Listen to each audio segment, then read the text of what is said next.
All right, so I want to begin by thanking this amazing community for being with us, for gathering us here, and bringing together such an exciting and diverse set of expertise and interests, and for your commitment to collaboration.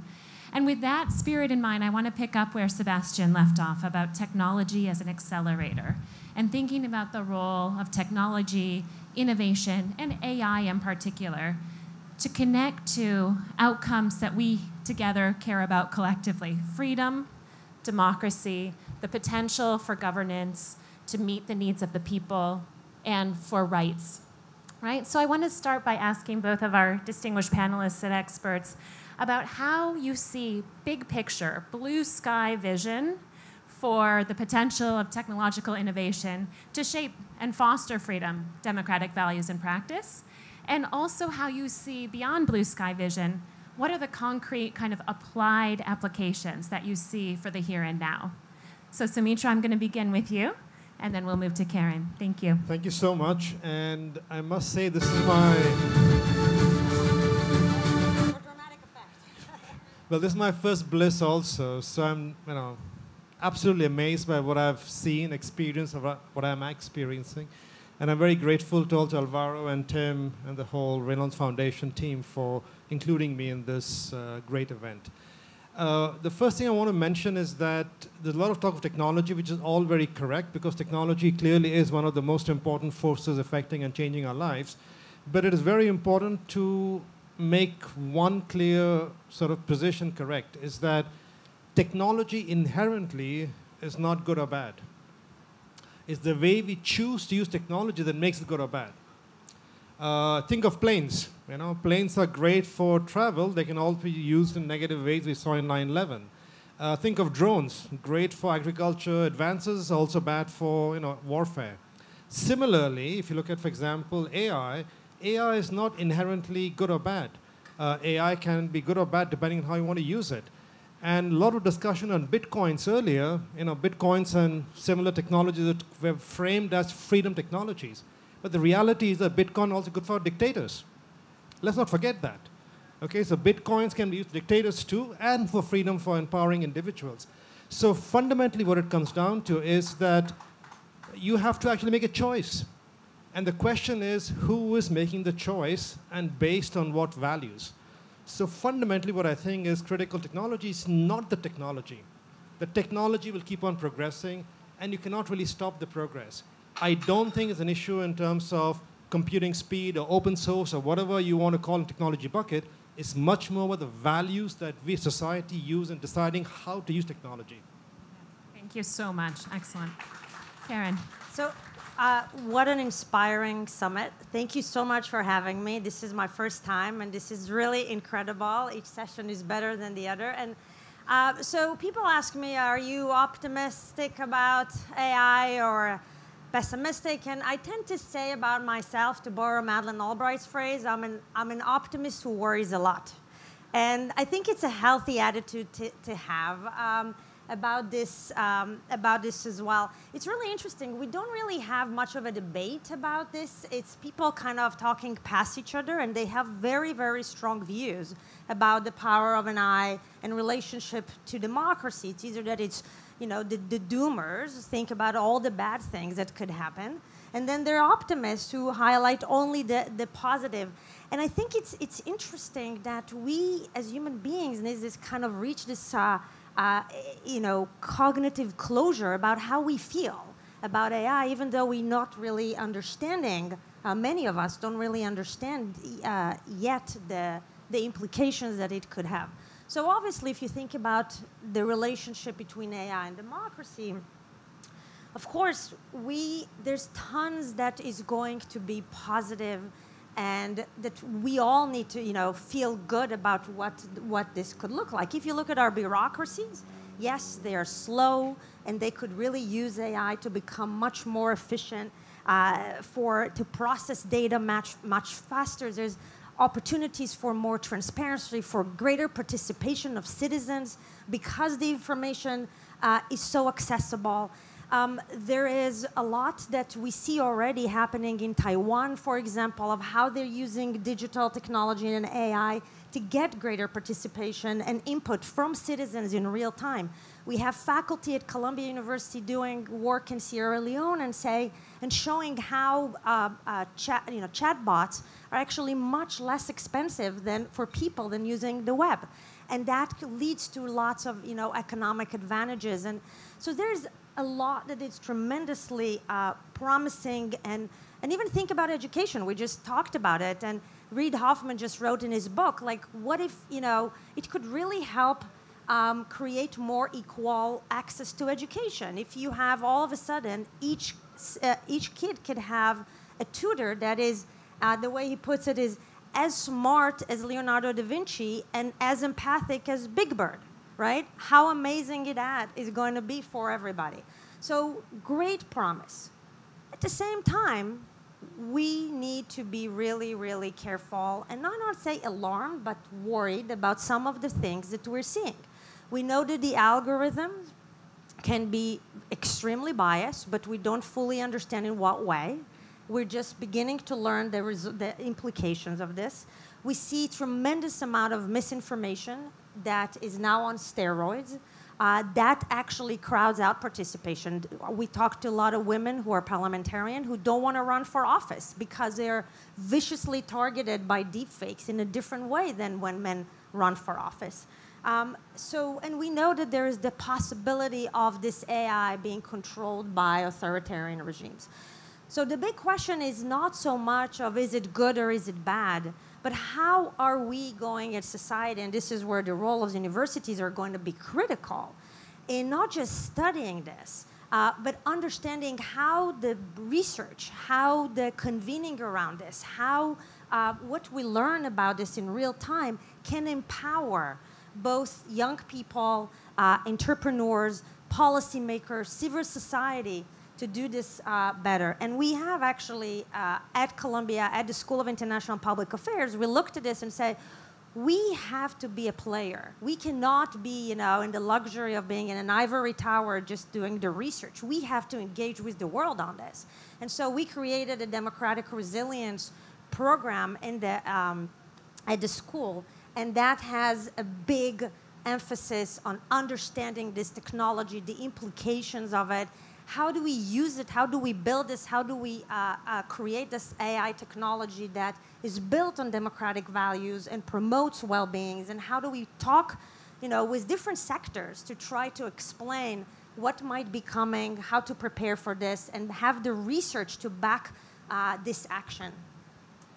Can I just follow on to that? Sorry. So let's take education as an example. You come from a great university. I also had the chance to live and work in many great universities. And all of our universities, we talk about inclusivity, right? Right. But the fundamental truth is that our universities are based on exclusivity. Okay, that's the fundamental harsh truth. We are very proud we get 40,000, 50,000 applications we choose, a small curated 1,000, 2,000. AI does intend to, or does allow the possibility to go to millions of students. Right. You raise the possibility of educating millions of students to professors in Columbia or at Cornell at Oxford, the reaction is going to be, the brand value, you're lowering the brand value. How can you actually do this to us? We work so hard to come into Cornell or in Columbia or in Oxford, and the fundamental problem is culture. The students today, for example, professors today in universities, they are not ready for that change. Simply because what you see is that they have very strong views about how they add value and what they believe actually is good for the students. They have good reasons to actually argue for that. So what I'm just trying to argue out here is that technology is great. We can build great tutors. We can reach many students. If you don't change the culture and the key driver culture in universities or faculty, we will never get this actually implemented on time. Absolutely, totally agree. And it's also a matter of not understanding. Many of our faculty don't understand the technology. It will take time. But this is what makes it incredibly important that we in universities not are just places where we use this technology to educate, but we really learn and research the implications and empower others to be able to do good with it. Mm-hmm. And that's what I think is important, especially in AI, creating a platform that is AI for the public interest and being able to do this through open source approaches and so on. So a lot for us to do. And I think that's one of the benefits of this kind of a community, because academia and research requires the inputs from innovators, from practitioners, from people on the ground, from activists, so that we know what is the empirical world to research and then provide that kind of analysis back. It's an iterative process, and so I think that's why this kind of outreach is so critical. So Keren, I want to come to you to think about your expertise in foreign policy, global affairs, and international relations, and think about the way in which technological innovation has the potential for reshaping the possibilities of global power dynamics. Who has power? What types of power over information, over resources, right? And the ways in which there are all kinds of increases in non-state power. That's a lot of what we're talking about, right? Whether it's through currency, whether it's through information, et cetera. So how do you see the role of technological innovation in driving alternatives and around potentials and risks for peace and freedom? Well, great question. How much time we have? Look, I mean, it's already here, and there is great power competition over AI already, and this is not just about power and prestige of who's going to deploy it. It has huge implications for security and stability. So as much as we are looking at who controls that, especially when it comes to AI, but it doesn't have to be just AI. Who controls this information? How they're using it? HR was talking about is the authoritarian playbook. How does it support the narratives the stories that they tell the public? How does this support their power and so on? We're already seeing this. I think what is less appreciated in terms of, and this is kind of my area within this, I study decision-making, crisis decision-making, and the psychology of decision-making.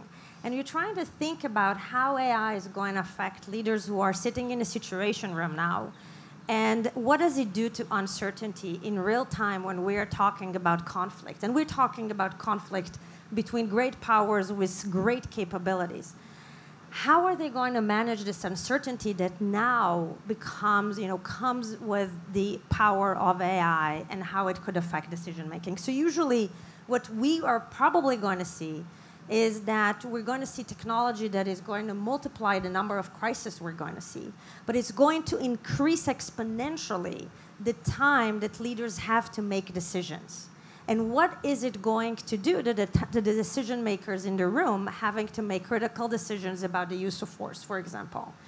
And we're going to see that there's going to be a lot, if you think about the signal to noise ratio in conflict of how much information that you should pay attention to and how much information that is all disinformation, the ratio is going to be much higher. There's going to be tons of disinformation coming at the same time. And if you look at the dynamics of crisis decision-making throughout history, that can lead to more offense dominance because leaders might be really scared of losing the advantage of this technology. So you actually see more escalation, and you're going to see more paranoia and emotions that are going to come into the situation room in a different way.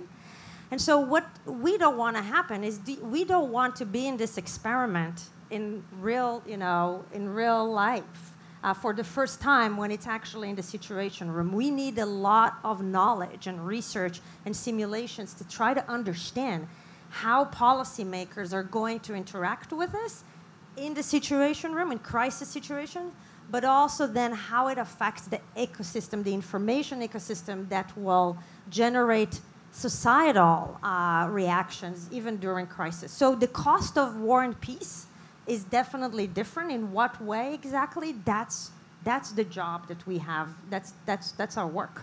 Mm-hmm. Absolutely.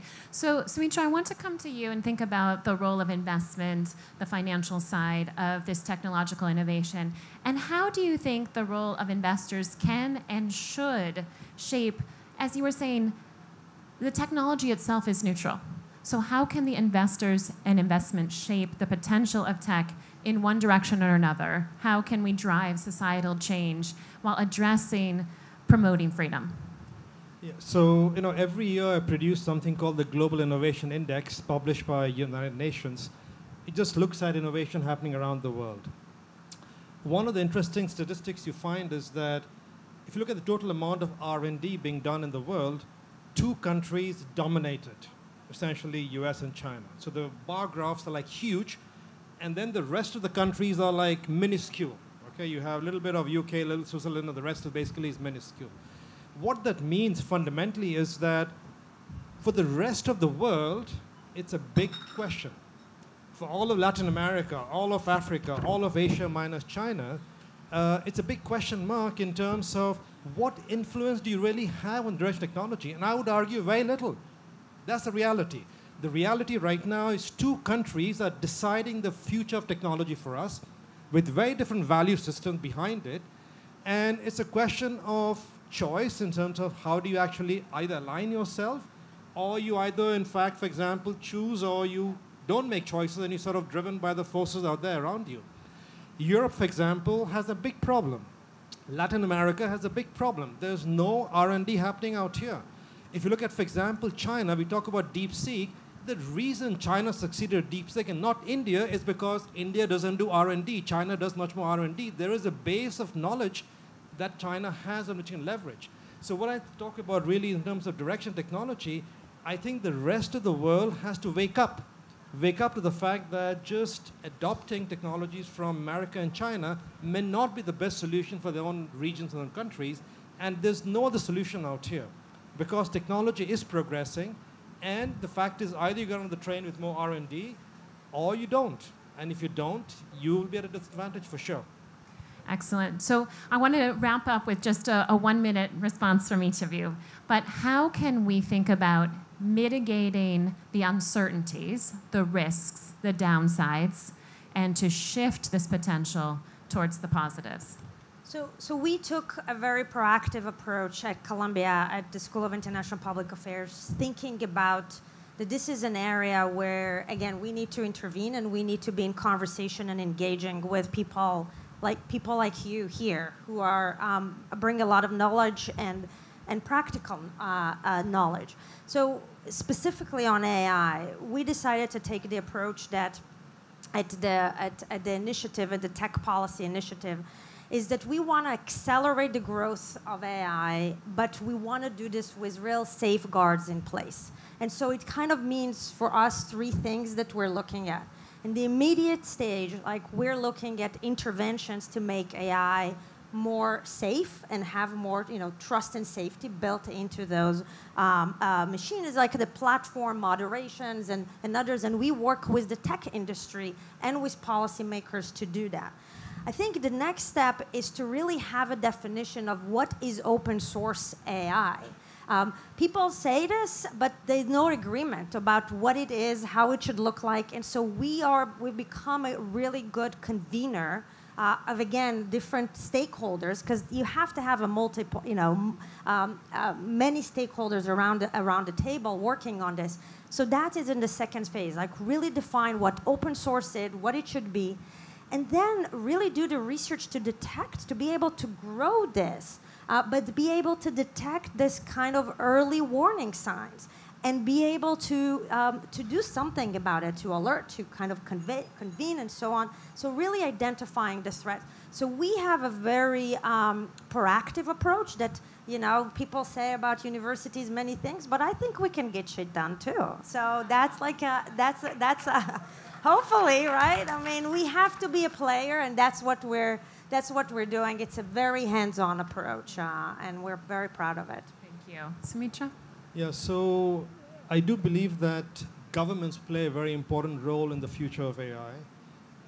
I happen to be the chair of the expert group at the OECD on AI, and we're actually working on now some kind of a benchmarking monitoring tool for assessing how governments are doing well on AI, what their strengths are, weaknesses are. What I can tell you is the OECD has 10 principles. 5 principles are much more policy-based principles. How do you actually get more investment in R&D? How do you get more investment in AI systems and technology and so on? But the 5 principles are very difficult for us to actually measure, to monitor, really are the value-based principles. How do you bring in responsible use of AI? How do you bring in transparency and so on? So my recommendation really is that if you want to collectively do this as society, we will have to have governments coming together and agreeing on some things.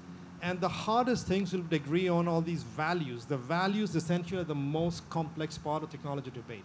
And if you don't have somehow some means to measure and manage that, we'll not be actually able to achieve the progress. So I think a lot of hard work has to be done in the future, and the future actually is going to be pretty challenging.